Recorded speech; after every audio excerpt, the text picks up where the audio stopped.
আবু সাইদরা যেই লক্ষ্যে জীবন দিয়েছেন সেই লক্ষ্য বাস্তবায়নের জন্য আমরা কাজ করে যাব। আমরা বিগত 25শে জানুয়ারি থেকেই আমাদের সারা দেশে সংস্কার, সুশাসন এবং সার্বভৌমত্ব প্রতিষ্ঠা এবং একই সাথে গণভোটে হ্যাঁ ভোটকে জয়যুক্ত করার লক্ষ্যে নির্বাচনী পদযাত্রায় বের হয়েছি। ইতিমধ্যে আমরা 10টিরও বেশি জেলা হয়ে 15টিরও বেশি পথসভা এবং জনসভা করে আজকে রংপুরে আসলাম এবং আমাদের এই পদযাত্রার অংশ হিসেবেই আমাদের জুলাই গণঅভ্যুত্থানের অন্যতম শহীদ যে প্রেরণা জুগিয়েছিল এই গণঅভ্যুত্থানকে সফল করার জন্য তার কবর জিয়ারত করলাম। এবং আমরা এই উত্তরবঙ্গের আমাদের জাতীয় নাগরিক পার্টির যে আসনগুলো আছে এবং বিভিন্ন শহরে গণভোটের প্রচারণা এবং জাতীয় নাগরিক পার্টির শাপলাকলির পক্ষে বিভিন্ন জনসভা এবং পথসভায় অংশগ্রহণ করব।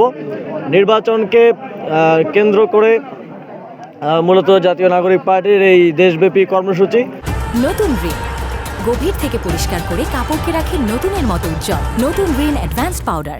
এবং এর বাইরেও আপনারা জানেন যে আমাদের 30 জন প্রার্থী ছাড়াও 270টি আসনে আমরা গণভোটের প্রার্থীও ঘোষণা করেছি, যার ফলে 300 আসনেই আমাদের রাজনৈতিক কর্মসূচি রয়েছে।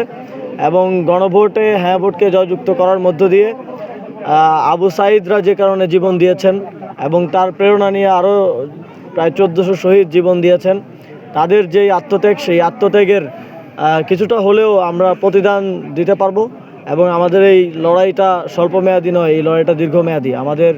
আমাদের পুরো জীবন এই বাংলাদেশের মানুষের এবং আবু সাইদরা যেই লক্ষ্যে জীবন দিয়েছেন সেই লক্ষ্য বাস্তবায়নের জন্য আমরা কাজ করে যাব।